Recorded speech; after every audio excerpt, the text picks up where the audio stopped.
Good Fate by Li Jiatong. Translated by Daniel J. Bauer.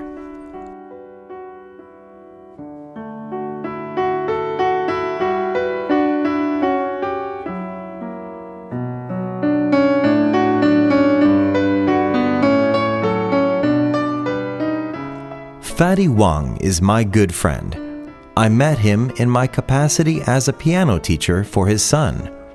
One day, after our lesson had ended, I was all ready to leave when the aroma of food caught my attention. I just couldn't resist taking a peek in the kitchen. There, I found Fatty Wang drenched in sweat, cooking up a storm.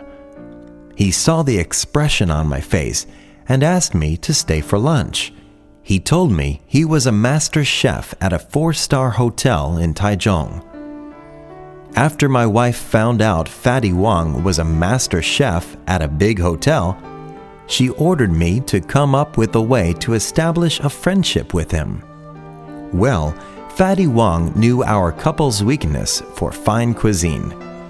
He put all kinds of pressure on me to become his tennis partner. Now, this heavy-set fellow might have had a knack for cooking, but he sure didn't have a knack for tennis. No one could possibly come up with the idea of playing tennis with that guy. But, well, the only way to hook a chance to eat his cooking was to be his tennis partner. And he didn't disappoint me either. He'd whip up a few dishes and invite us over to eat.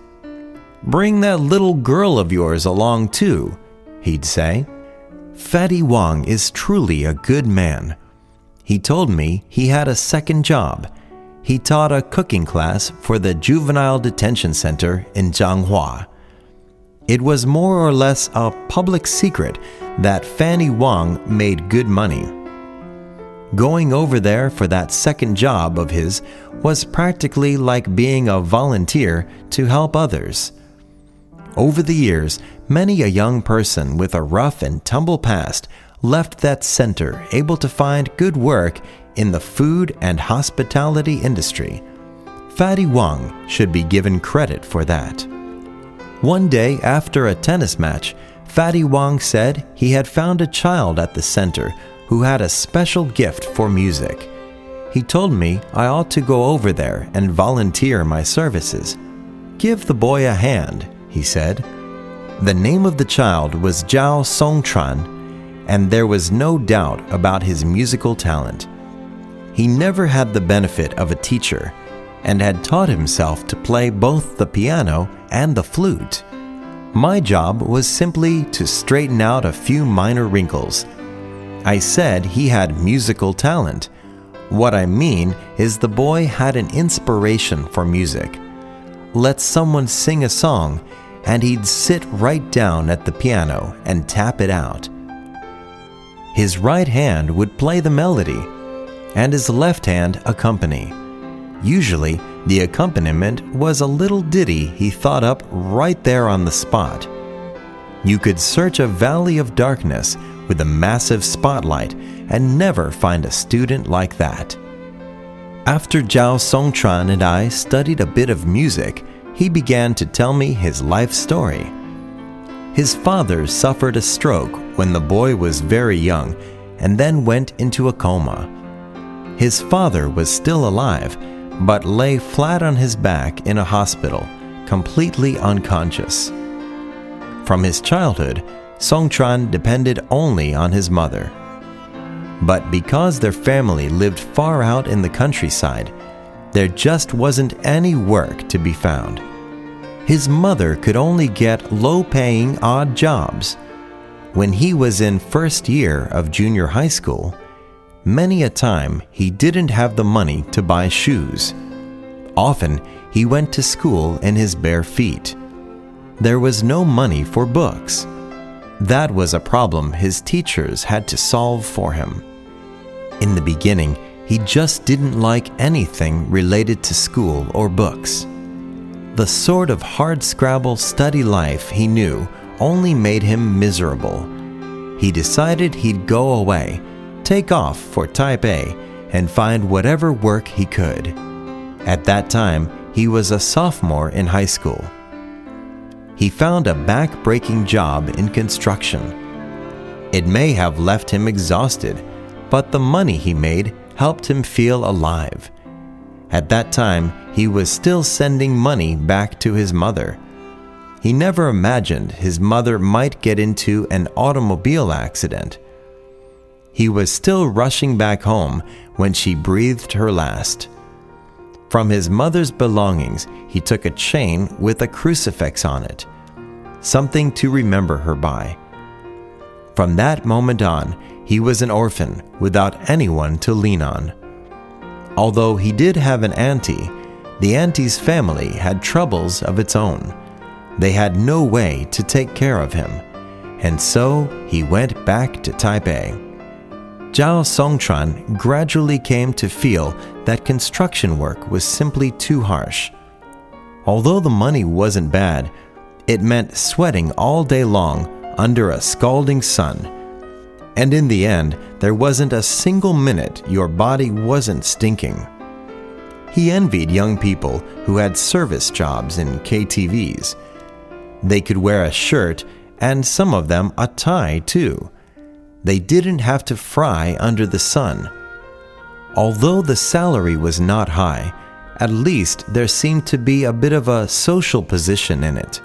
So he managed to step up and become a student-aged worker at a KTV. When he had labored earlier as a construction worker, Songtran had never dealt with so-called bad influences among his friends. It was different now. He now was making friends with all sorts of negative elements in society. Naturally, it's a bit embarrassing for me to mention the kind of slips he got himself into. I can only say that whatever missteps he did make, well, they were all because of the bad influence of his friends. He had always taken very good care of his father. He said that in the past, he often went to see his father. Now, at the center, there was nothing he could do about that.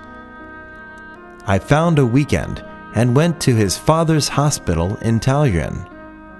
I saw Songtran's father and came back and told him he was the same.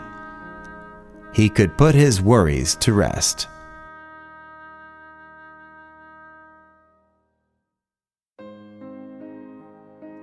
Zhao Songtran told me that he had a younger brother. When he left home, the little guy was 4 years old. When he went back to bury his mother, his little brother was under the care of some good-hearted people. The brother was 5 years old at that time. He was called Zhao Songtran and was now in the 5th grade at an elementary school in Taichung.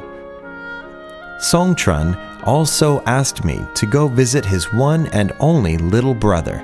Again and again, he said his brother's fate was better than his. We in the teaching profession can get into an elementary school quite easily, and there I tracked down Zhao Songtran's guidance counselor. He said Songtran was just coming in from the athletic field. He pointed him out to me in the midst of a throng of small fries, all dashing and jumping around. Clearly, Zhao Songtran was a happy, rambunctious little boy, covered with perspiration one moment and wiping himself dry the other. He was having a fun and noisy time of it with his classmates. I pictured Zhao Songtran in my mind. He always had a touch of melancholy about him and rarely flashed any sign of a smile. That was particularly true when he played the flute.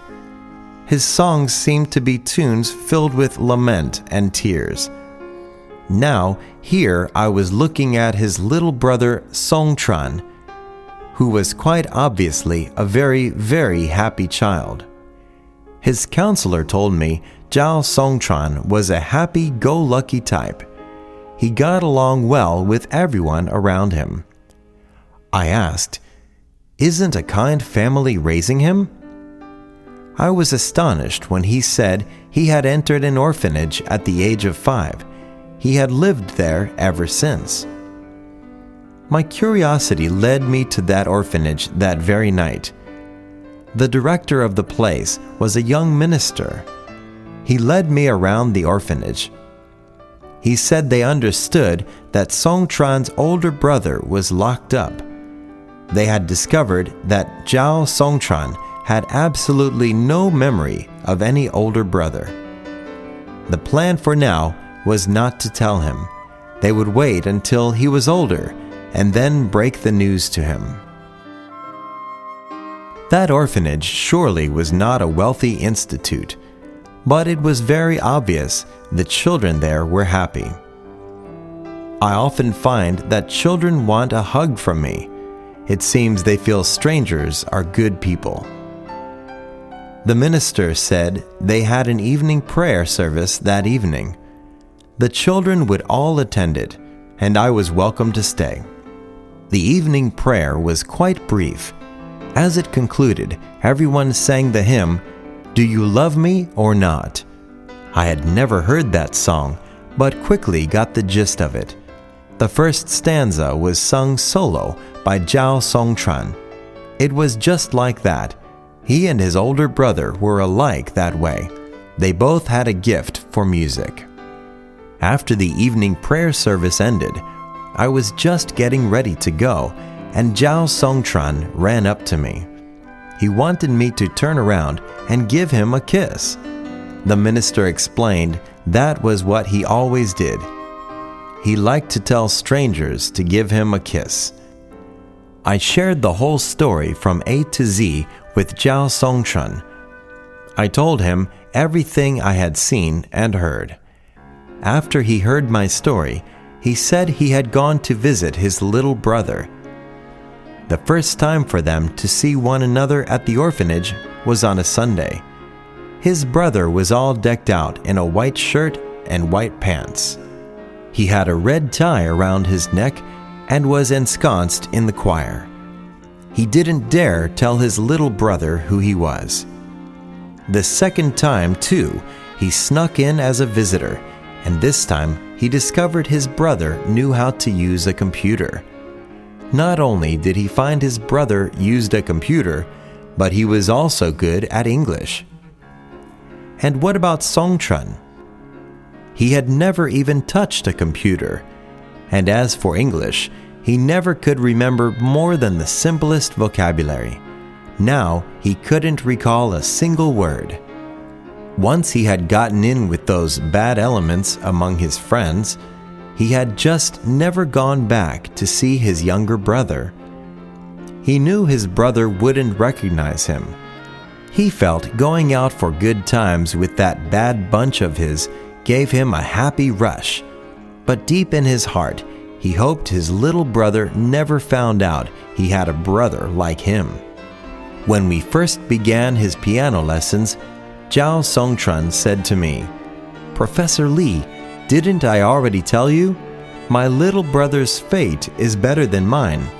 If I could have gone into an orphanage when I was a boy, I wouldn't be here now." At Christmas time this year, the Juvenile Detention Center invited the children from the orphanage to participate in a music program. Fatty Wong and I attended together. After all sorts of performances, the grand finale was a masterful rendition of "Do You Love Me or Not?" First on stage was Zhao Songtran of the center playing the flute. This time, the rendition he offered the audience wasn't sorrowful at all. This was followed by a solo performance, and the soloist, of course, turned out to be his younger brother, Zhao Songtran.